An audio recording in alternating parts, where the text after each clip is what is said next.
Ed here with the Digital Digest, and today I wanted to share a quick comparison between the Sony CyberShot RX10 III on the left, priced at $1,600 US, but you can find it for less on sale, and the brand new A6500, which body alone is $1,400 US.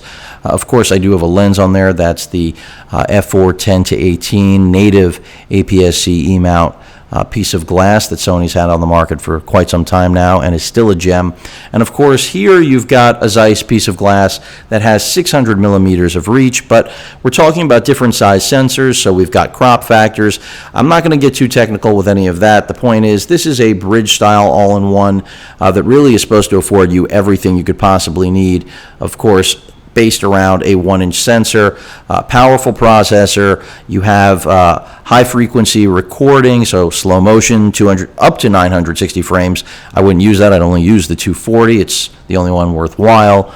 And a very solid autofocus system that's also very fast. Of course, raw shooting, 4K video. This is really one of the best hybrids I've ever seen if you want an all-in-one contained package. Do not want to spend any more on lenses or carry lenses for that matter. Of course, the A6500 at $1,400 is a lot more camera in a smaller package, but then you have to factor in what sort of lenses you're going to actually be buying. And in order to replicate what you get with the RX10 III, well, that's going to be difficult. Now, for those of you that are dismissive of comparing to cameras like this, I know that if I was fresh to the market, which I kind of am since all of my stuff got destroyed, these would be two I'd be looking at. And that's because even though we've got a larger sensor that does better under low light conditions, a body that has 5-axis image stabilization that doesn't exist here with the RX10 III.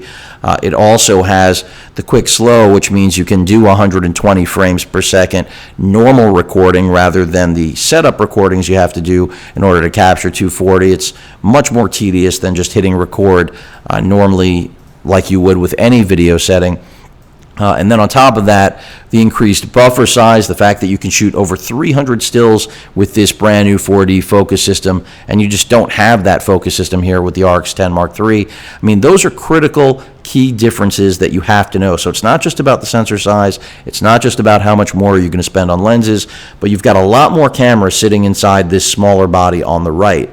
Of course, once you do take on the lenses, let's say you were to pick up a full frame Zeiss 24 to 70, and then let's say you were going to pick up, a 70 to 200 f4 full frame glass, that is, you're already setting yourself back thousands of dollars. So this is really a matter of budget and convenience, both things. If you've got the money to burn, it still doesn't mean the A6500 is the way to go, because it's a matter of what kind of user you are. If you're a professional, you're absolutely most likely going to go with the A6500 unless the RX10 III, like in my case, one example, it really does satisfy most of what I need on the go, and the convenience does trump, for lack of a better word, the versatility and the feature set I just mentioned on the A6500.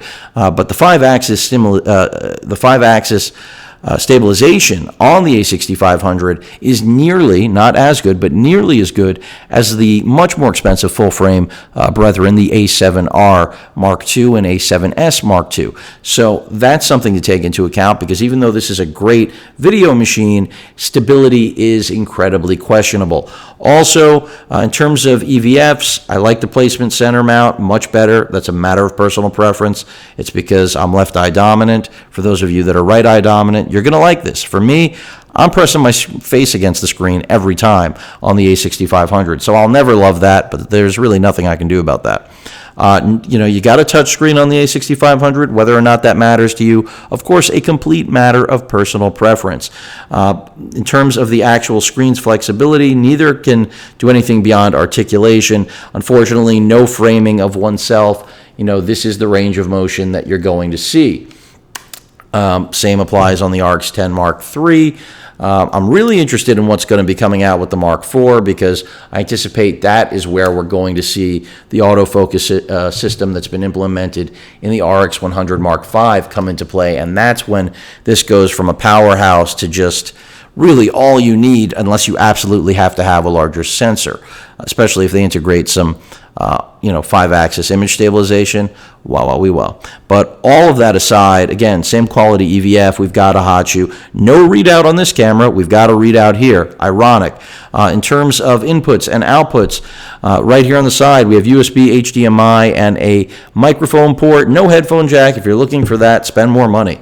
That's what Sony's answer is. Here, interestingly enough, we do have a microphone and a headphone jack, but guess what? This is more expensive than this camera's body. Maybe that has something to do with it. It's, again, Sony trying to decide exactly which camera is for which specific consumer. And even though I feel these heavily overlap, Sony has decided that this is really for the run and gun video journalist just as much as it is for a stills enthusiast who wanted a great piece of Zeiss glass with really strong reach, especially if you use clear image zoom. Forget digital, even though clear image is cropping, so in a sense digital.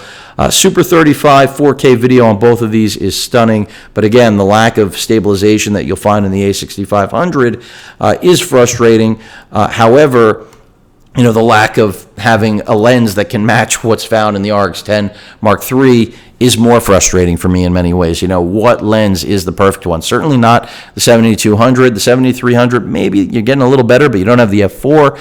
And then on top of that, even though you're getting more reach with those lenses, it's still not as telephoto as this package, so not as versatile in my opinion. The rumored 70-400 might be the sweet spot, but how ridiculous is that going to look mounted on this body? I mean, you can already imagine if I take the A6500 and put this right here, I mean, it's out of frame. So imagine an even larger piece of glass getting attached to the A6500, and you start to realize what I'm talking about, what we're really going to be carrying here.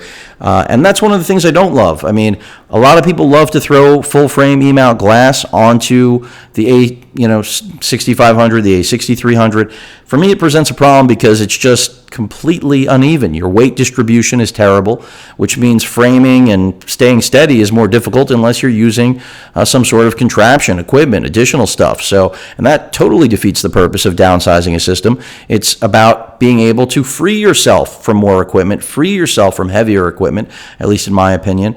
I mean, it's the power of intelligent engineering. And once you take that out of the equation, why are you even seeking a mirrorless, smaller footprint when you could just be going for one of the old school big boys? But again, both cameras really great at what they do. Of course they're different. One's an all-in-one fixed lens bridge camera, and one is an interchangeable lens camera with all the latest and greatest specifications on the market.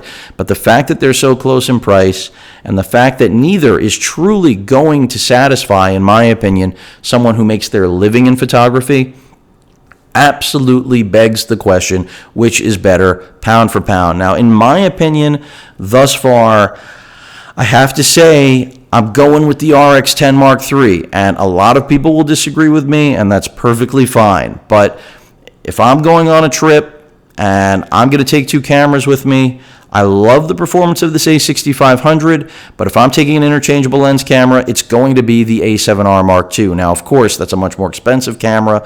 If you don't have the funds to have that sort of gear and have the versatility of having an all-in-one for the day where you don't want to carry all the lenses, then this is the best complement to it, and I think these go together very well. But if I had to choose one for the average consumer, it absolutely would be this camera, because the only other thing they're going to have to buy is a screen protector and extra batteries, and of course an SDXC memory card that's capable of UHD, that is 4K video recording. So, I mean, all the elements here, the better autofocus system, the buffer, the quick slow mode, 120 frames per second, those are elements that appeal to a more professional crowd that still is going to say, this is close, but not quite. And that's where I feel for the general public, the RX10 Mark III checks a lot more of the boxes. Yes, it's heavier. Yes, it's more expensive. That's though knowing you're not going to have to buy another lens. And it doesn't have that 120 frames per second. I wish that it did. It has the 240 mode, though. Not as easy and convenient to use, clearly, for me, and I think for most. Both have Wi-Fi, NFC, play memory, store access, so you can do time-lapse. So it's really a matter of, do you want everything in one package? And that is what both of these try to deliver, except one is a complete solution. One is, of course, an interchangeable lens solution. But the features are so close. I mean, beyond the touchscreen, autofocus system, and the buffer, that I had to bring a comparison to the table, quite literally, between these two. And the killer feature to me in the A6500, as I mentioned earlier, isn't any of those things. It's really the 5-axis image stabilization, because that means you can throw any lens on here and you're going to have stabilization. You couldn't do that with any aps-c, NEX, or now Alpha A6000 and upline camera from Sony until this model landed. So that's pretty critical and something that I think is a game changer. But hopefully this helps those of you that are weighing your options on these two. Again, similar ballparks on pricing. Again, for me, the RX10 Mark III, or even the Mark IV, I should say, will take the cake for its versatility. But of course, the A6500, when paired with proper glass, will kill this thing. But will it kill it for you personally? Will it make you happy? Will you be satisfied with it being the only camera on your trip? That depends if you're ready to carry all the lenses and buy all the lenses you're going to need to make that happen. So it's all about whether or not the juice is worth the squeeze, people. So hopefully this has shed enough light on what both of these pretty expensive cameras have to offer, but still relatively affordable when you compare them to taking the next step, which is double in price. Any questions or comments, please feel free to post them. Hit that like button. And as usual, please feel free to subscribe. Later.